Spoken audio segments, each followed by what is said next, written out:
Geek Therapy Radio.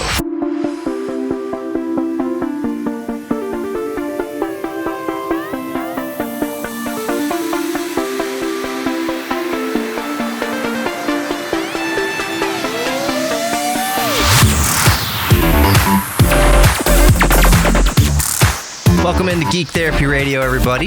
You got your mental curator, Johnny Hamburger. I'm doing all right with my podcast a day schedule. Well, 5 days a week schedule. I'm still not sure what I'm going to do for the broadcast that I need to record by tomorrow. I'm still working out details with Neil from Retro Man Cave. Maybe I'll see if LGR wants to record anything. We'll see. Maybe Colin from This Does Not Compute. Maybe David Murray, 8-Bit Guy, wants to come on. We'll see. I'll have something for the broadcast. But yeah, so Neil is the next one I want to have on from Retro Man Cave. Anybody who follows Neil, you know how extremely busy he's been, especially the last few months with his, what do you call it? His tea books. Tea Time technology books. I forget exactly what they're called. I'm not looking at it right in front of me. Retro Tea Breaks. I'm so sorry. But he's got the Kickstarter campaign going on right now. He had a goal of, what does it say right here? $8,439. He has $55,500 so far pledged from over 1,200 backers, almost 1,300 backers with 13 days to go. Congratulations, Neil, on that. So regardless, he has been very busy, as you can imagine, but I promise sometime in the near future, I'm going to have Neil on the show from way over there across the pond, at least from Texas, and it's going to be really fun. Come to think of it, one of the best parts about Geek Therapy Radio, one of the funnest things, I've talked to a lot of people on Geek Therapy Radio, Austin Evans, James Rolfe a couple times, the Angry Video Game Nerd, LGR, Colin, This Does Not Compute. A lot of people, Look Mom, No Computer. I've talked to a lot of people on here, and my favorite thing is, especially with guests, I have listeners and guests from all over the world. Israel, Japan, New Zealand, Europe, the UK, all over the world. And it just goes to show you the community of geeks doesn't know borders. There are no borders between geeks. We all have this common bond. We're all passionate about things. We're all... for reference, Into Old Computers, Retro Man Cave, LGR, all over the world. Dave out there in Japan, I call him a Kiwi from Japan, a Nintendo kind of historian collector. That's one of my most favorite interviews. I talk to people from all over the world. I talked to an Irishman about the Irish struggle, the Irish Civil War, which isn't technically the Irish Civil War. They'll correct you on that, the Irish struggle. What is it called? The Irish sadness, whatever. I talk to people from all over the world. I've done interviews. It wasn't probably the best interview in the world, but way back 2017 when I went to Italy, I did a podcast, or I did a show from in front of the Vatican. You can see the Vatican right behind us. We're on a rooftop in Rome. I've been very lucky here, and it's just I went to Rome not for any business purposes, just on a vacation. Very fun time, but I'm so happy for the international aspect of Geek Therapy Radio and the guests I've had on the show, listeners I've had on the show, listeners emailing me from all over the world. It's really a wonderful, wonderful thing. So the meat and potatoes today, what I'm most excited about today, and if you have been following me today on Twitter or on Instagram or on Facebook, just Geek Therapy Radio, all over the place, all of those outlets, you'll know that I've been geeking out hard today over my newly acquired 286 and 386 computers. I have acquired, it's like Christmas to me. It feels better than Christmas almost. I have acquired a Compaq DeskPro 286. Let me see. 286. A Compaq DeskPro 286E and a Compaq DeskPro 386S.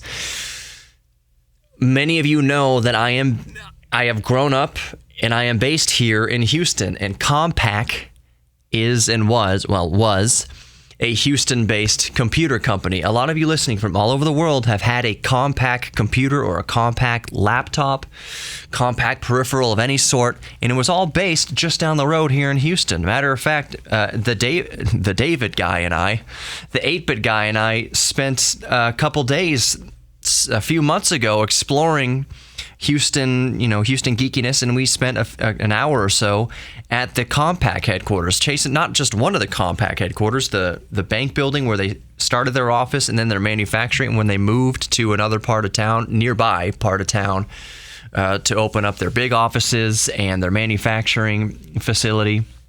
We visited that. So it's all the more meaningful. I've always wanted and for recent memory, I have been looking all over eBay and all over the internet, and I have looked inside of Goodwills, and I've been keeping my eye out for specifically a 286. As I convince myself and convince my wife, I don't want 10 286 computers and then 15 386s and a bunch of different models. I just want one good 286 computer. I want one good 386 computer, then maybe a good 486 computer, one Pentium 2. Like, I want just one computer to represent each milestone of computing history. So by far, to me, one of the biggest was a 286. I still want a 5150, just a regular 8086. But I've got the 286 and the 386 now, and I have just been enjoying it so thoroughly. I've been tinkering today with my 286, the 286E that's right behind me, and that you've seen so much of on Instagram and Twitter and Facebook. For those of you who don't follow, let me just tell you my adventures today. First of all, I will say, here's how I acquired it.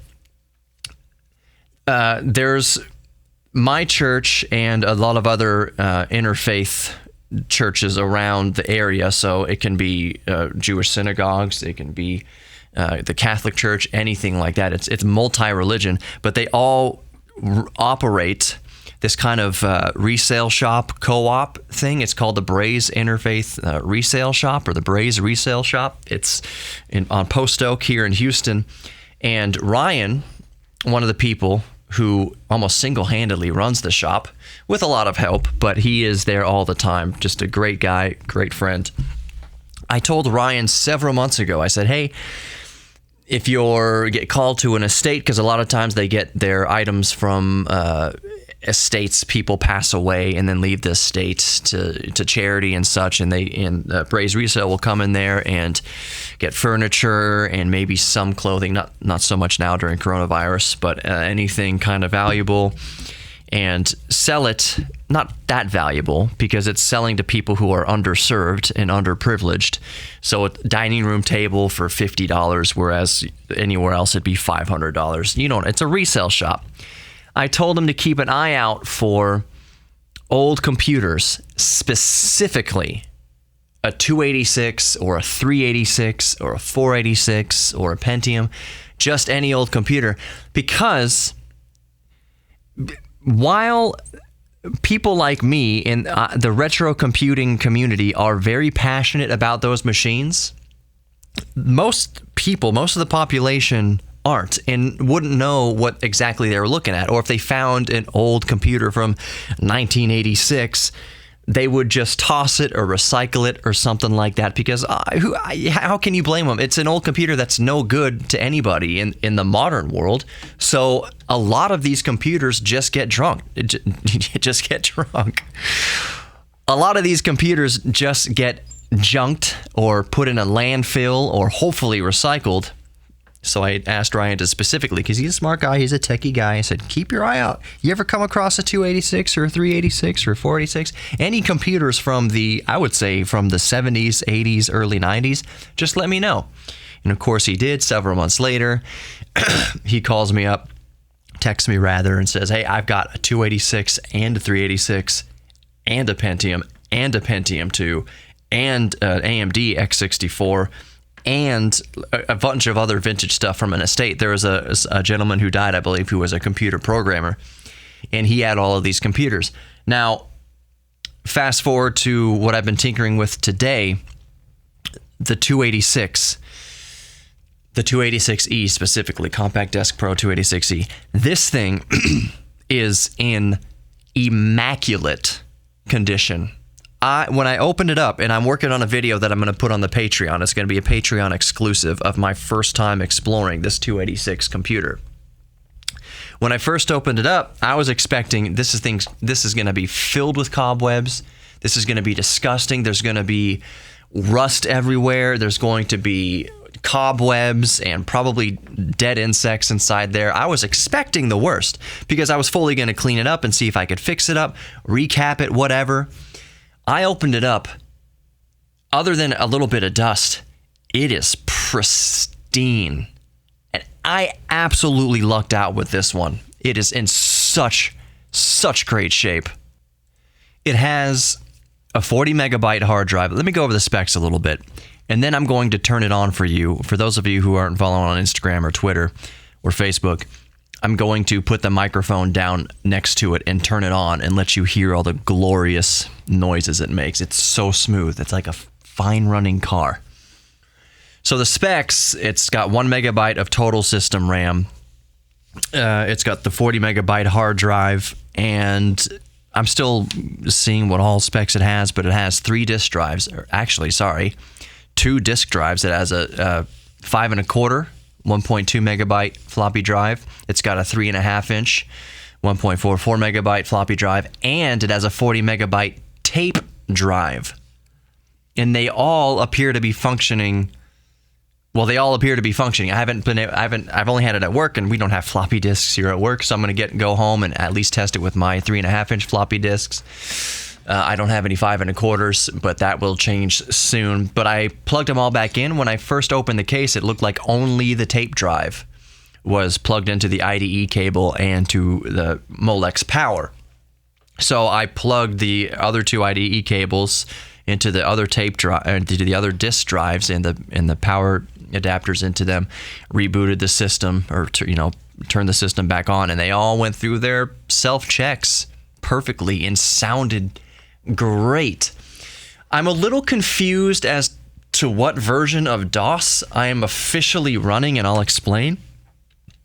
One screen says that welcome to setup version 6.22. And it's in the DOS folder, and you type setup, and it says version 6.22. Okay, but then when I do another system, just like a system check, just a run through of all the system specs and parameters and installed drives and everything, it says, what is it? It says DOS operating system found. What is it? I've got it right here. I'm sorry. Play, you silly Billy. DOS 3.31 is what another file checker system info thing says. So I'm not sure, 3.31 or 6.22. My suspicion, though, just based on the fact that it's got the 1.2 megabyte 5 1/4 drive and the 1.44 megabyte 3.5 inch drive, that it's DOS 6.22. Now, I am not an expert at Microsoft DOS, but I do know that 6.22 definitely supports formatting 5 1/4 inch disks up to 1.2 megabytes, if not more, with compression, and 3.5 inch disks to 1.44 megabytes. Earlier versions of DOS don't support that type of disk formatting. Does DOS 3.31 support it? Off the top of my head, I don't know. That seems like a pretty early version, so part of me says I wouldn't be surprised if it wouldn't, but I know that 6.22 definitely does, and I know that the drives definitely support their maximum formatted disk usage. So I'll have to reconfirm, and I'll let everybody know what version of DOS I'm actually running here. So again, I'm just talking about the 286. There are no ISA cards installed on it. I've got a few things in my eBay cart. I've got a Sound Blaster, 16-bit Sound Blaster card in the eBay cart, and I've got a 1 megabyte graphics card in the eBay cart that I'm going to add to the system later on. I haven't bought them yet, obviously. The motherboard does have integrated graphics, integrated VGA graphics they obviously work. I've been recording videos and such. I've plugged a monitor into it. It works. But what I'm going to do now is go get the power cable for this thing, and I'm just going to power it on and let you hear the glorious noise of when does this computer come out? I think mid 80s. I think 1988 was when this one was purchased, if I'm not mistaken. It's 80s, baby. Either way, it's 80s, baby. And I'm going to turn it on for you to hear on the podcast just how smooth this thing operates. Stand by. All right, ladies and gentlemen. I'm not directly in front of the microphone. I've got the microphone aimed at the computer. So let's flip on that clunky power switch and do the smoke test. 3, 2, 1.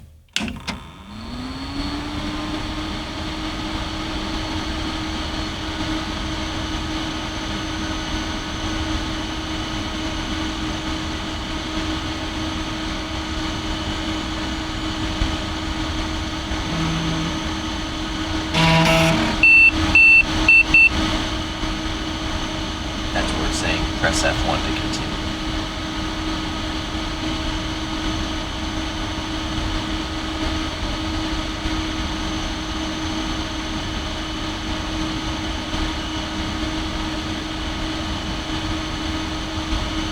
All right. I'm going to shut the microphone off and get back in front of it. Actually, I'm going to shut the system down here. Here's the clunk. Oh, that's so nice. Sounds like a vacuum cleaner. Sounds more intense because I had the microphone right up to it, but it's not a quiet machine by any stretch. I wonder if I can put in a new modern fan. But let me tell you what I'm going to do to it first, and then we're going to go over the cost. As far, not what I paid for it, but what it costs back in the 80s when it was first released, and with inflation, what it would cost now. But first, the simple things I intend to do to this is replace the hard drive with Compaq Flash. You can get IDE to Compaq Flash adapter, and that'll quiet things down quite a bit and give you all the more storage and faster access to the storage and easier ability to swap, Compaq Flash storage between the 286 and a modern PC to pull, Word files and whatever else off of there.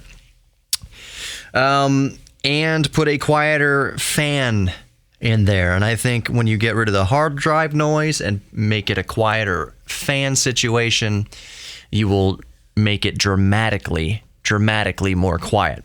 So those are the two simple upgrades I want to give to it. I want to keep, of course, it's going to keep all the nostalgia of an 80s computer, but there are some things I'm willing to concede in the year 2020 as far as a couple of ease of use things. I'm not getting rid of the 40 megabyte hard drive. I'll still have it around in case I want to plug it in and feel really nostalgic.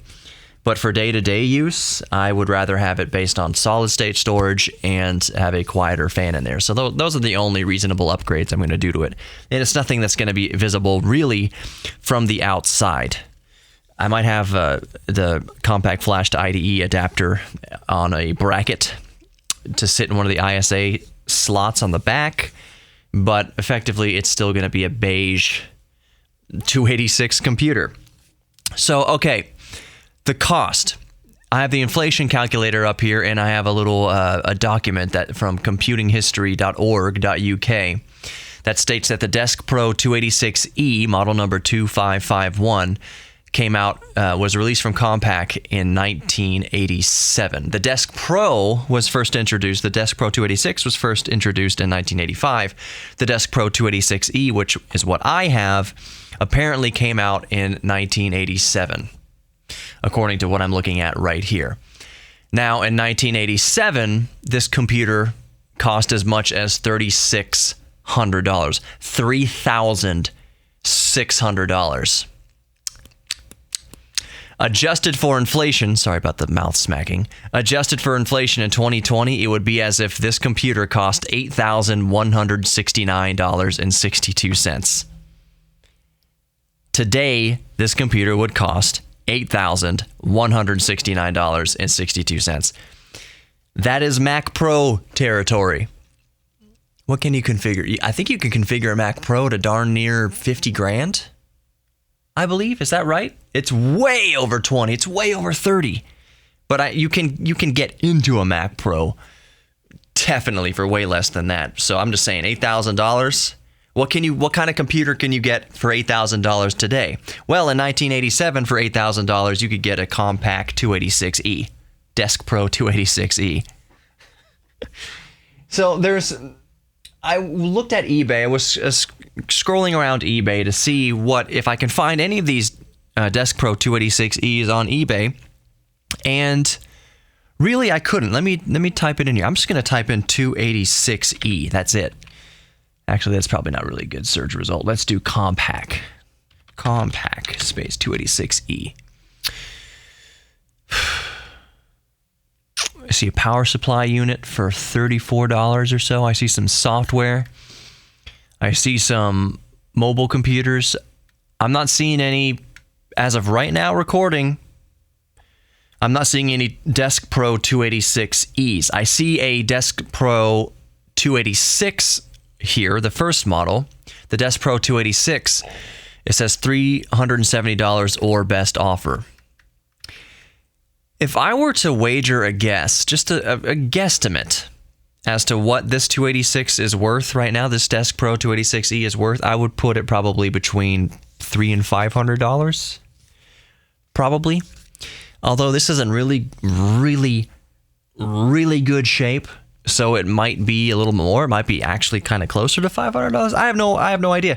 Nor do I have any intention of selling it anyway, so I don't really care how much it's worth on eBay if they ever show up. I'm not finding any of my exact model on eBay, so it's hard to tell. I can find its predecessor, and that's going for, what's this guy asking? The only one I'm seeing on here, what did I just say, $370 or OBO or best offer.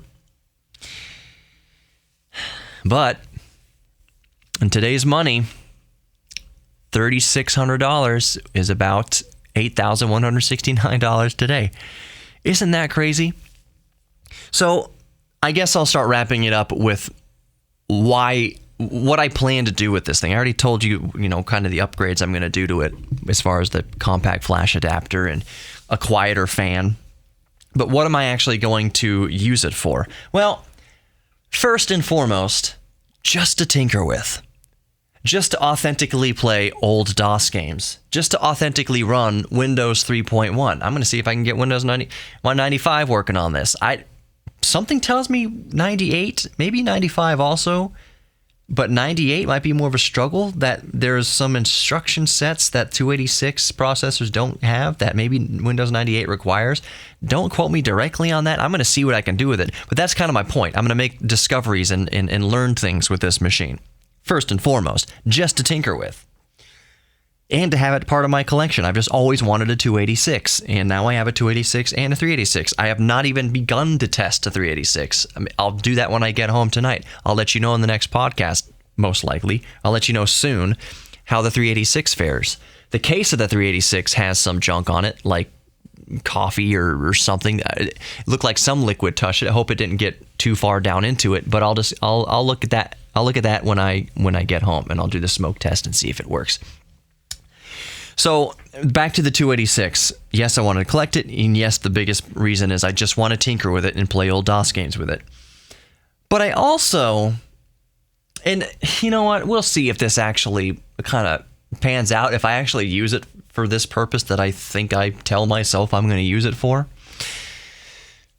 I wouldn't mind using it as a word processing machine.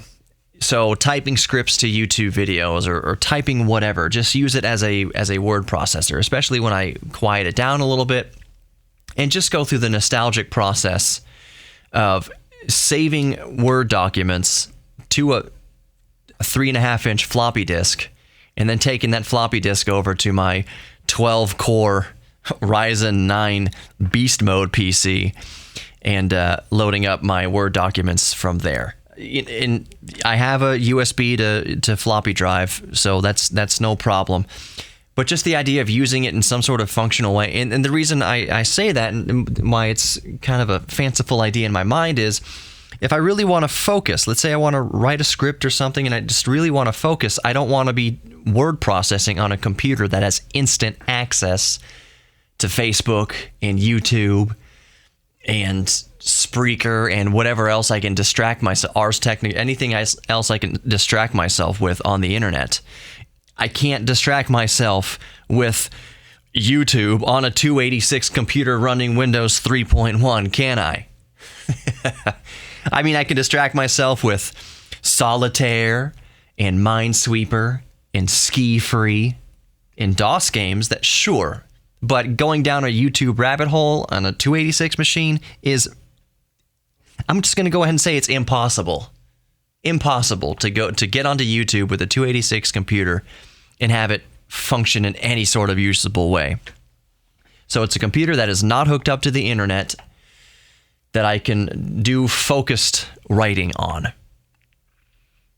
There's just something nostalgic. There's something, it's kind of like an instrument. No, buying a $5,000 guitar is not going to make you a better guitarist, but a good instrument can inspire you, can inspire more creativity out of you. And with a computer, typing up a document on a 286 that has load times and you have to wait for it, and it's a way more deliberate type of machine. Everything you do about it is deliberate. You fire it up and you're not just on your Windows desktop. You got to wait a little while. It takes a little bit of finessing. And that's one of the appeals to me. And I like saving files to a 3.5-inch floppy disk and then ejecting that floppy disk and then putting it in to my my Ryzen 9 build and continuing it from there.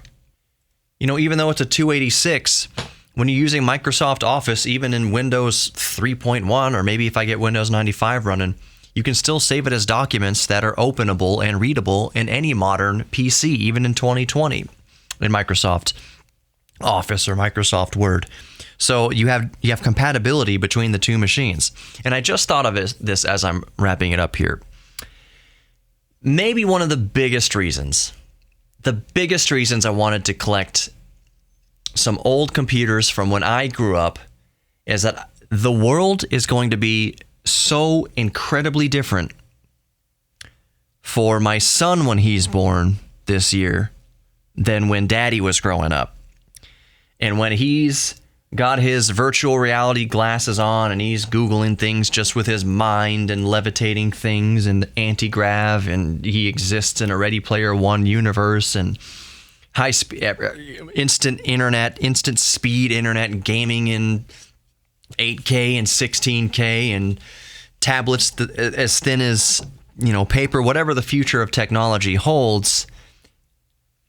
By my preserving at least bits and pieces and representatives of computing technology from the glory days of computing, from the maybe as early as the 70s, if I can get my hand on something like that, through the 80s, so the Commodore 64, the 286 that I just acquired, and then onto the 386 and 46 and Pentium. But I can go back to the 286 machine and say, son, this is what Daddy used. Not to make it sound like I have it so much harder than he does, but just to kind of help him always keep a perspective, at least a healthy knowledge of computing history, and that things weren't always so instant access. Because the first thing he's going to ask me is, how do you get on the internet with this? Oh boy, son. Oh boy. Let me tell you about getting on the internet with a 286. You mean you can't just get on Facebook? No, you cannot. You just telling the stories of, Mom, don't use the phone. Well, I try to play Doom with my friend who lives a neighborhood away over dial-up with a dial-up modem. And that was convenient back then. That was the future back then. There are people who, while we were using a dial-up modem, were saying, remember when we used to have to put the actual phone down on a receiver and you could send information to each other at like 24 baud or 1200 baud, 1200 bits per second. If you wanted to send a 3-page report to your boss, it would take hours. And you literally had to hope no one walked by the phone and talked too loud because it would interrupt the data stream. My son won't even be able to fathom that world. And that's not something that even I had to experience. But me using a 14K dial-up modem to play Doom matches with my friend who lived less than a mile away and just crossing your fingers and hoping and praying that it worked, that you had your connection.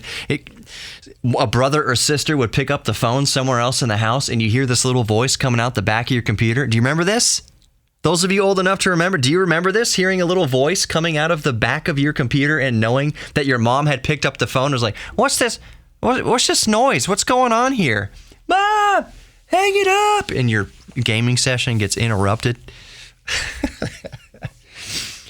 The glory days. And I'm going to be able to tell my son about all of that. And he's going to be able to put his hands on and touch and experience and use technology from that era. Whereas most of his contemporaries won't. They'll grow up in homes with no clue. They might hear about it. They might be able to Google it. But my son's going to be able to touch it and use it. And maybe if he gets so inspired and maybe bit by the bug, I will have ensured that this technology will be preserved for yet another generation after my generation leaves the earth. That if I can inspire him somewhat to at least preserve it, not that he's going to have to use a 286 in the year 2060. Maybe he could if he, takes good care of it. Year 2070, 2080, man, my son's going to be born in 2020. Let's say he lives 100 years. He's going to live to the year 2320. Isn't that nuts? If my son is 90 years old, not 2320, what am I talking about? 2120. If he lives to be 100. If he lives to be 90, which is reasonable, he'll live to the year 2110. And you know what he might still have in his possession? Daddy's 286E. From Compaq, from a company that existed way over 100 years ago. That excites me. That thrills me to think. And that's the reason why those of us who are geeks about vintage computers, that's why we do what we do. We preserve it in hopes that the next generation will take the candle and run with it, take the baton and run with it. Use our candle to light a new fire and spread it. Spread the love for these computers, or at least maintain enough of a community that preserves them for the next 100 years after them. My son, whenever he has a son or a daughter, if he has a son or a daughter, that they take grandpa's 286 and preserve it another 100 years. And then their kids and their kids, and they can tell a story. This was great-great-grandpa's computer. It's a 286. It still works. We've kept it running. Still works. Remember that episode of South Park, not to get too sidetracked, where Cartman freezes himself because he's trying to get the new Nintendo GameCube, and he freezes himself for too long? Or the Wii. What is it? Yeah, the Wii. He freezes himself for too long, and he winds up like 1,000 years in the future. And the Wii has come and gone in the future generations, or like, we don't have any, there's nothing around that can play this. There's no hookups or connectors or interfaces that can play this thing because Cartman wasn't patient. He lost out on it. That's also a good episode because it paints the picture that a world devoid of religion is not a world devoid of conflict. That this idea that if you just get rid of religion, then you fix all the world's problems. Nope. It was this group of atheists that had a different idea from the other group of atheists, and they were constantly at war with each other. And just kind of like, it's the whole thing. Humans are always going to be fighting about things.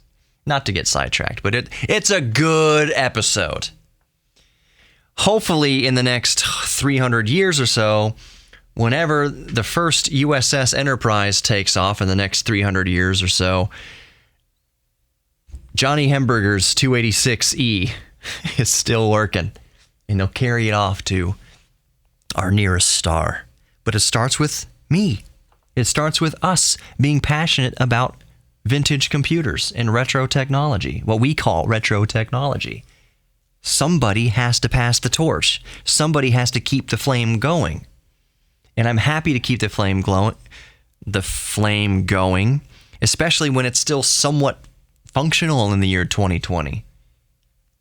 You know, it's hard to find floppy disk drives, USB floppy disk, but they're still around. They're still somewhat functional in 2020. You do not want to daily drive a 286 or a 386 or a Pentium or anything. I would say you don't want to daily drive, and this is a stretch even, you don't want to daily drive anything below Windows XP. Daily driving Windows 98 SE, I don't see how, with everything being so cloud-based, you would have to be a programming genius, a whiz at programming to get, Dropbox clients and protocols working on a Windows 98 machine. It's not plug-in. There's so much. So I would say maybe Windows 7. Windows XP is getting really long in the tooth now, and it might be hard to maintain a Windows XP PC as a daily driver. I mean, rely 100% on Windows XP. You would need possibly Windows XP 64-bit and stay on top of it, and it would require some tinkering and maintenance and workarounds, but I think possibly you could do it if you were a masochist. Windows 7 as a daily driver would be way easier, of course. We don't talk about Windows 98. We don't talk about Windows 8. And now we're at Windows 10. And it's going to be very fascinating going from Windows 10 way back to Windows 3.1 or earlier, or not even using Windows, just running software in DOS. I'm so stoked. So stoked to continue tinkering with this 286E. I'm so happy about that. Anyways, thank you for listening. You are worthy of love, both giving and receiving love. You are also worthy of your own self-confidence, in your self-worth, in your value.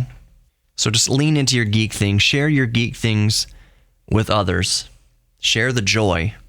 Share the joy that you have for your geek thing with others. Just share joy. Just share joy. We need joy now. We need joy now more than ever. And if your joy comes in the form of an old 286 full of cobwebs, that's great. That's wonderful. I'm so happy to be a geek, and I hope you are all happy to be a geek, because it always means we have something to look forward to and be inspired by and be intrigued with.